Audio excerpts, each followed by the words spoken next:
అవుకు గ్రామ ప్రజలకు వివిధ మండలాల నుంచి వచ్చినటువంటి నాయకులకు నా ప్రాణ సమానమైన బీసీ అభిమానులకు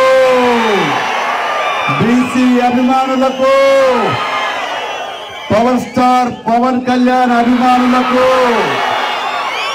జూనియర్ ఎన్టీఆర్ అభిమానులకు బీజేపీ నాయకులకు అదే విధంగా వివిధ గ్రామాల నుంచి వచ్చినటువంటి నాయకులకు పత్రికా విలేకరులకు వేదిక మీద ఉన్నటువంటి పెద్దలకు నా ప్రాణ ప్రతి ఒక్కరికి కూడా నా హృదయపూర్వక నమస్కారాలు తెలియజేసుకుంటా ఉన్నా.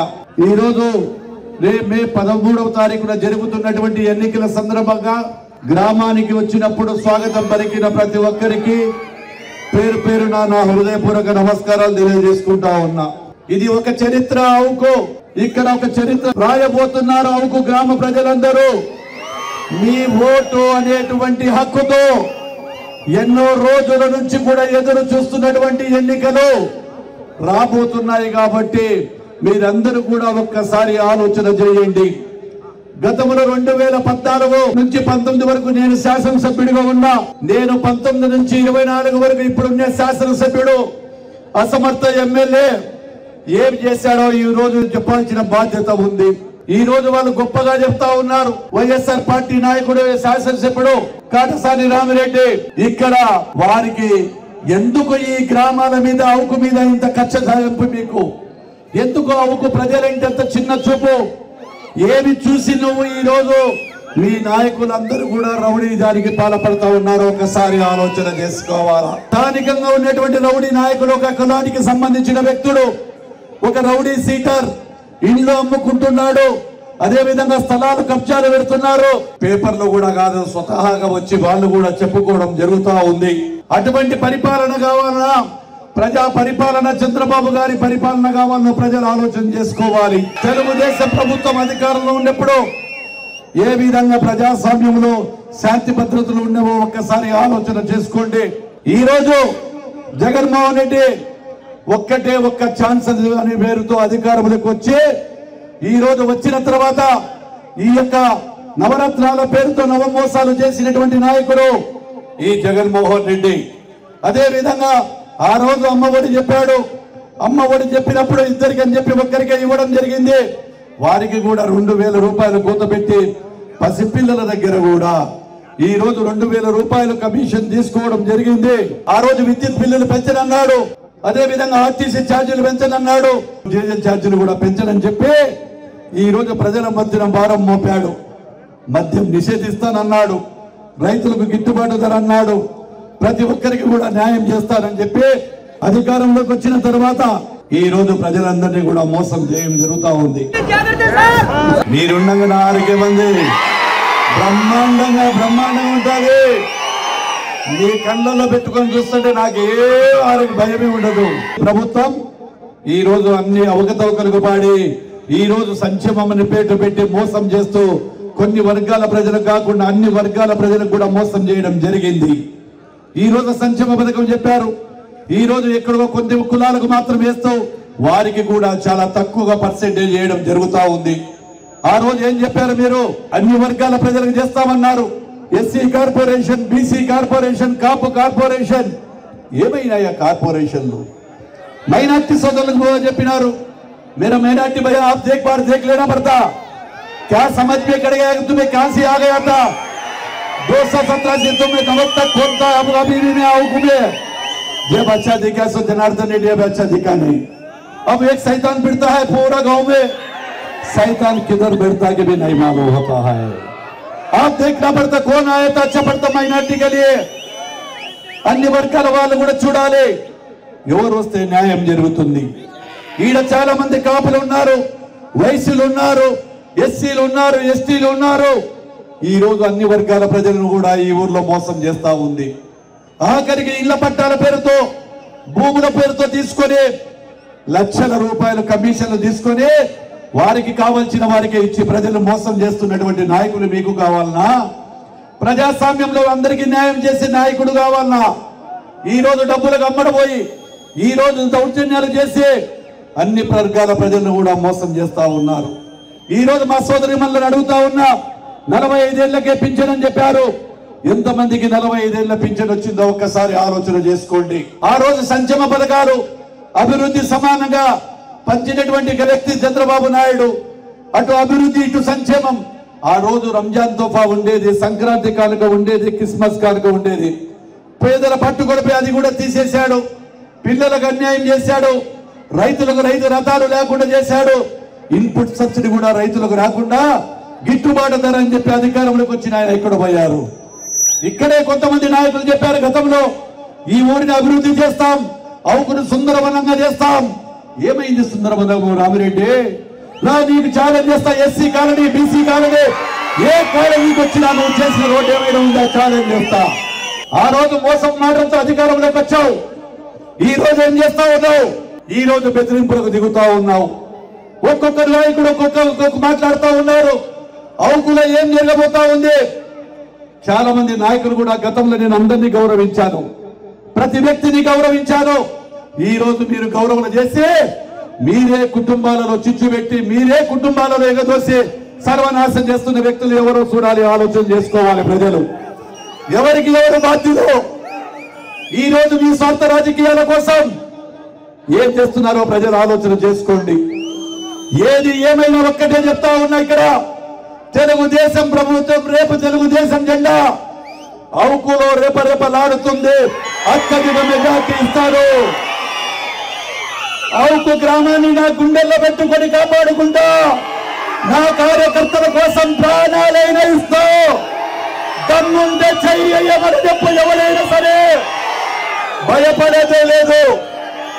మైనార్టీ నాయకులు పోతే వాళ్ళ ఇళ్ల కాడ పోయి బెదిరిస్తారా? నా ఎమ్మడి నాయకులు వస్తే అంతలు చూస్తారు. మీ ఇంటికి మా ఇల్లు ఎంత దూరం ఉందో మా ఇంటికి మీ ఇల్లు అంతే దూరం ఉంటుంది. పెద్దరికంతో బతకండి. ఒక నాయకుడు ఈడగా చెంచాగా ఉండి నా దగ్గర 1,00,000 రూపాయలు తీసుకునే వ్యక్తి ఈ రోజు కూడా కుటుంబంగా బెదిరిస్తా ఉన్నాడు. ఆ రోజు రైస్ మిల్ ఆగిపోతే ఎవరు నీకు అన్నం పెట్టాడు? ఈ రామిరెడ్డి పెట్టినాడా రెడ్డికి? ఈ రోజు కూడా నువ్వు బెదిరిస్తా ఉన్నావు. ఒక్కసారి నీ భార్య నువ్వు నన్ను వేడుకునే దినాల మతికి తెచ్చుకో. ఈ రోజు ఏదో ఉందనుకుంటున్నావు. ఎప్పుడు కూడా మీ ఓట్లు మీరు అడగండి, మా ఓట్లు మేము అడుగుతాం. ప్రజాస్వామ్యంలో మేమందరం కూడా ఈ రోజు గ్రామం అభివృద్ధి చెందాలని చెప్పి చందా భాస్కర్ రెడ్డి అన్న గారు మా ఎమ్మటి వచ్చారు. కాటసాని చంద్రశేఖర్ రెడ్డి మాతో ఉన్నారు. పైన వేదిక మీద అందరూ ఉన్నారు. ఎందుకు వచ్చారు వారు ఒక్కసారి ఆలోచన చేయండి. భాస్కర్ రెడ్డి అన్న బాధ ఒక్కటే, మాకు ఇచ్చినటువంటి హామీలో గ్రామాన్ని అభివృద్ధి చేయలేదు. ఆ రోజు మా అన్నగారికి ఇచ్చిన హామీలు నెరవేర్చలేదు. నాకు కడుపులో బాధ లేసింది. ఏదైనా కానీ మేము గ్రామాన్ని అభివృద్ధి చేసుకోవాలనే ఉద్దేశంతో వస్తే ఒక్కొక్కడు ఒక్కొక్క మాట మాట్లాడతాడు. మీకు మాట్లాడే హక్కు ఉందా? మీకు మాట్లాడే హక్కే లేదు. మీరు అనుకుంటున్నారు మళ్ళీ రేపు తెలుగుదేశం ప్రభుత్వం వచ్చినాక ఎవరైతే మా కార్యకర్తలు గాని మా నాయకులు గాని వారి జోలికి వస్తే మేము కూడా వదిలిపెట్టాం. ప్రజాస్వామ్యంలో ఓట్లు ఎవరైనా అడగొచ్చు. ఆ రోజు నాయక్ అనేటువంటి ఒక ఎస్టీ కులస్తుడు వస్తే తొండం పెట్టి మీ ఇల్లును కొట్టడానికి వస్తారు. అట్లాగే మీరెల్లా చెప్తే ఇక్కడ ఏ ఇల్లు ఉన్నాయో చెప్పాలి. ఈ రోజు పర్మిషన్ అంటే ఇవ్వడానికి లేదన్నారు. వయసులో ఒక్కసారి ఆలోచన చేయండి. వయసులు అందరూ సోదరులారా, ఈ రోజు వైఎస్ఆర్ ప్రభుత్వం వయసులకు ఒక్క మంత్రి పదవి కూడా ఇవ్వలేదు. ఈ రోజు వయసులకు మంత్రి పదవి లేని రాష్ట్రం ఏదంటే ఈ యొక్క రాష్ట్రంలో వైఎస్ఆర్ ప్రభుత్వం.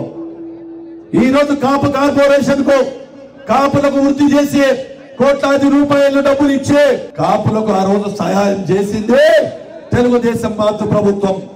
1000 కోట్ల రూపాయల కాపుల కోసం ఖర్చు పెట్టిన ప్రభుత్వం తెలుగుదేశం ప్రభుత్వం. ప్రతి ఒక్కరికి కూడా లోన్లు ఇచ్చిన ప్రభుత్వం. మైనార్టీలకు బీసీ లోన్లు ఇచ్చాము, ఎస్సీలకు ఇచ్చాము, ఎస్టీలకు ఇచ్చాము. ప్రభుత్వం ఎన్నో కనుక చేసింది.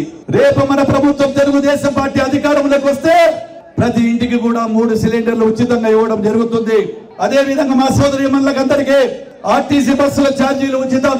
18 సంవత్సరాల వయసు నుంచి 60 సంవత్సరాల వరకు ఉండేటువంటి ప్రతి స్త్రీ, అక్క, చెల్లి, అమ్మ, వదిన అందరికీ కూడా ఇంట్లో ఎంత మంది ఉంటే అంతమందికి కూడా 18 సంవత్సరాల నుంచి 60 సంవత్సరాల లోపు ప్రతి నెల ఒక్కొక్కరికి 1500, సంవత్సరానికి 18,000 రూపాయలు తెలుగుదేశం ప్రభుత్వం ఇవ్వబోతా ఉంది. ఈ రోజు మీరేం చేశారు? ఈ రోజు మీరు చెప్పారు 45 ఏళ్లకే పింఛన్ ఎక్కడికి పోయింది రాజా? రాజా 45 ఏళ్లకే పింఛన్ ఎక్కడికి పోయింది రాజా? ఎన్ని కుటుంబాలకు ఇస్తున్నారో రండి, మీరు ఆలోచన చేసుకోండి. రేపు మన ప్రభుత్వం వస్తే బీసీలకు 50 సంవత్సరాలకే పింఛన్ ఇవ్వబోతా ఉంది తెలుగుదేశం ప్రభుత్వం. అవ్వ తాతలకు మొట్టమొదటి పింఛన్ 7,000 రూపాయలు. అవ్వ తాతలకు మొట్టమొదటి పింఛన్ 7,000. మొదటి పింఛన్ 2వ నెల 4,000. ప్రతి నెల మీ ఇంటి దగ్గరికే. ఈ రోజు జగన్మోహన్ రెడ్డి గారు రైతుల పాస్బుక్ల మీద ఆయన ఫోటో వేసుకున్నాడే. ఎవరబ్బ సమ్మని ఫోటో వేసుకుంటావు? మా తల్లిదండ్రులు ఇచ్చిన ఆస్తే, మా పెద్దలు ఇచ్చిన ఆస్తే, మా పాస్బుక్ల మీద నీ ఫోటో ఏంటి జగన్మోహన్ రెడ్డి? రైతు సోదరులు ఆలోచన చేయండి. ఎందుకు చేస్తున్నాడంటే మళ్ళీ మన పాస్బుక్లు పెట్టుకుని ఈ రోజు ఆస్తులన్నీ బ్యాంకులలో కుదవబెట్టబోతా ఉన్నాడు. రేపు మళ్ళీ అధికారంలోకి వచ్చిన తర్వాత ఆ రోజు మద్యం నియంత్రిస్తానన్నాడు. ఈ రోజు మద్యాన్ని కుదవబెట్టాడు, బ్లడ్ షాపులు ఇచ్చాడు, నకిలీ మద్యం ఇచ్చాడా లేదా? డూప్లికేట్ మద్యం ఇచ్చాడా లేదా? ఈ రోజు మద్యం కూడా వ్యాపారం చేస్తా ఉన్నారు. ఏది ఏమైనా రేపు మే 13న జరుగుతున్న ఎన్నికలందరూ కూడా ఆలోచన చేయండి. అదే విధంగా రైతు సోదరులారా, ఇక్కడ పంట కాలువల మరమ్మతులు కూడా రిజర్వాయర్ నుంచి పొలాలకు నీటిలో అందించే నీటి కాలువలు పాడైపోయినాయి. ఇదంతా కూడా ఈ అవుకు పట్టణం అంతా కూడా నీటిలో ఖచ్చితంగా రైతులందరూ కూడా నీటి మీద ఆధారపడేటువంటి వారు. రైతులు తమ పొలాలకు పోయేందుకు వీలుగా అధ్వానంగా ఉన్న దారులన్నీ ఫీల్డ్ రస్తాలు బాగు చేయిస్తాం. రైతులు పంటలు పండించుకునే దానికి కళాలు లేవని చెప్పి చాలా మంది చెప్తా ఉన్నారు. ఖచ్చితంగా రైతు సోదరులకు తెలుగు వారు ఇక్కడ బెస్త వాళ్ళు ఉన్నారు, కాపులు ఉన్నారు, మైనార్టీలు ఉన్నారు, యాదవులు ఉన్నారు. ప్రతి కులాన్ని కూడా నేను దగ్గర హక్కున చేర్చుకుంటాను. ప్రతి ఒక్కరికి న్యాయం చేస్తాను. ఎస్టీలు, ఎస్సీలు, ముఖ్యంగా ఎస్సీ ఎస్టీ సోదరులు కూడా ఉన్నారు. ప్రతి ఒక్కరికి కూడా న్యాయం చేసేది తెలుగుదేశం ప్రభుత్వం. అటు సంక్షేమం, ఇటు అభివృద్ధి, ప్రతి దాన్ని కూడా ప్రజలకు మేలు చేసే విధంగా చేసి, నేను బహుకు రుణం తీర్చుకోవాలంటే కొన్ని కారణాల వల్ల గతంలో చేయలేకపోయాను, తప్పు చేశారు, మళ్ళీ భవిష్యత్తులో తప్పు చేయని ప్రమాణం చేస్తా ఉన్నా. మళ్ళీ భవిష్యత్తులో ప్రమాణం చేస్తా ఉన్నా. రాజు విక్రమ్ ఆ రోజు చెప్పాడు, కాడ చంద్రబాబు గారు కూడా ప్రామిస్ చేసి రాజు చెరువు పేరు కూడా పెట్టడం జరిగింది. అది గజెట్లో కూడా రాజు గారి పేరు కూడా గజెట్లో చేర్పిస్తారు. తిమ్మరాజు గారి పేరు. ఇక్కడ నూక నాయకుడు ఒకటి చెప్పాడు ప్రజలకు, కాపుకు ఏం చేస్తాడు, మైనా కాపులకు కాపుది అని చెప్పి అక్కడ కమ్యూనిటీలు కల్పించి కాపులకంతా మోసం. కాపులకు మోసం చేశాడా లేదా? కమ్యూనిటీ హాలా, అది కాపుల హాలా? చెప్పాలి. ఈరోజు ఎవరైనా నాయకులు ఉంటే ఏది ఏమైనా మళ్ళీ ప్రభుత్వం వచ్చిన తర్వాత కాపులకు ఖచ్చితంగా కళ్యాణ మండపం కట్టించే బాధ్యత నేను తీసుకుంటున్నారు.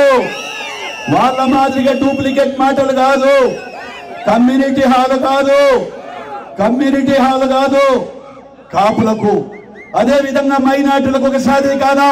అదే విధంగా ఎక్కడైనా సమస్యలు ఉంటే గ్రామ పెద్దలందరూ కూడా కూర్చొని ఇక్కడ ఉన్నటువంటి నాయకులు అన్ని కుల సంఘాలతో మాట్లాడి గ్రామంలో ఉన్నటువంటి ప్రతి దానిని కూడా తీసుకొని ఈ యొక్క తెలుగుదేశం ప్రభుత్వం నేను మీకు న్యాయం చేస్తానని చెప్పి తెలియజేస్తూ, రేపు మే 13న జరుగుతున్నటువంటి ఎన్నికలలో బీసీ జనార్దన్ రెడ్డి అనేటువంటి నేను తెలుగుదేశం అభ్యర్థిగా ఎమ్మెల్యేగా పోటీ చేస్తా ఉన్నాను.